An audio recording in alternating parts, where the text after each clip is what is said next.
Congress party के द्वारा इसको सभी वर्गों को एक बेहतर तरीके से सामाजिक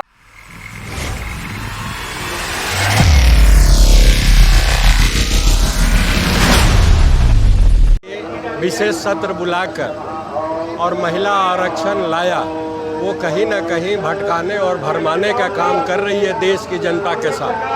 हमारी नेत्री श्रीमती सोनिया गांधी जी जो लगातार इसके लिए मुखर रही सदन से लेकर सड़क तक, आज भी उनका प्रयास था कि ये आधी आबादी को पूरा हक मिले। और जिस तरह से केंद्र सरकार ये भरमाने का काम किया, सदन में हमारे नेता राहुल गांधी जी, हमारे राष्ट्रीय अध्यक्ष मल्लिकार्जुन खड़गे जी ये पुरजोर आवाज़ उठाए कि आप परिसीमन के नाम पर इस आरक्षण को नहीं लटका सकते, आप अभी अविलंब परिसीमन कराएं और इसे लागू करें। और कहीं ना कहीं ये भारतीय जनता पार्टी गुमराह करके वोट लेने का प्रयास कर रही है, जबकि हमारे ओबीसी के माध्यम से ये संदेश देने का, इस आंदोलन, इस धरना और इस प्रदर्शन के माध्यम से संदेश देने का काम किया जा रहा कि आने वाला 2024 में अगर आप जिसकी जितनी भागीदारी उसकी उतनी हिस्सेदारी जातीय जनगणना नहीं कराते हैं तो आपको इस चुनाव में हार निश्चित है। और इसका संदेश आप 2024 में देखेंगे। झारखंड प्रदेश कांग्रेस उसके तत्वाधान में यह कार्यक्रम आयोजित है और निश्चित रूप से जिस प्रकार केंद्र सरकार ने राजनीतिक स्वार्थ पूर्ति के लिए सब्ज बाग दिखाने का काम, महिलाओं को छलने का काम किया है, सड़क से लेकर के सदन तक इस बात की मुखालफत कर रहे हैं। और उसी क्रम में यह आंदोलन है।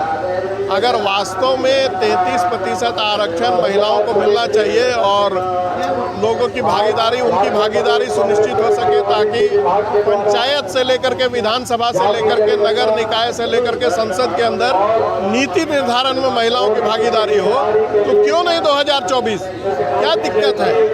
क्यों आप लटका के रखना चाहते हैं मामला? ऐसे ही 27 वर्षों का लंबा इंतजार कर चुकी है महिलाएं।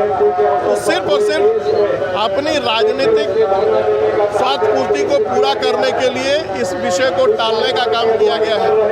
राजीव गांधी जी का सपना था महिला सशक्तिकरण की, और भारतीय जनता पार्टी की बराबर ये जो सोच होती है कि किस प्रकार से टोकनिज्म का सहारा लिया जाए ताकि एम्पावरमेंट की बात कोई न कर सके।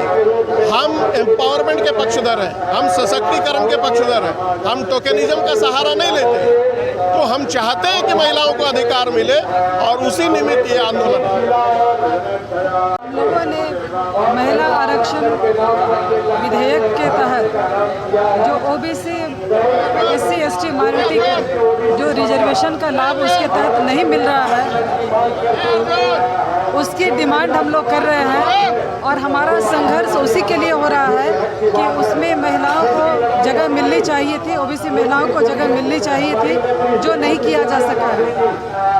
मोदी सरकार खास करके जो महिलाओं को टारगेट कर रही है वो इलेक्शन में बेनिफिट लेने के लिए, खास करके वोट बैंक की राजनीति के कारण वो इस तरह का बिल पास की है। जबकि महिलाओं को अगर वो बेनिफिट पहुंचाना चाहते तो वो अभी से ही इसको लागू किया जा सकता था, इस इलेक्शन 24 से ही। लेकिन उनकी सोच, उनकी मंशा महिलाओं को बेनिफिट पहुंचाना नहीं है, वो महिलाओं को वोट बैंक के रूप में इस्तेमाल करना चाहती है। वो महिलाओं के हितैषी कभी नहीं हो सकती है और इसी के तहत उन्होंने इस तरह का बिल पास किया।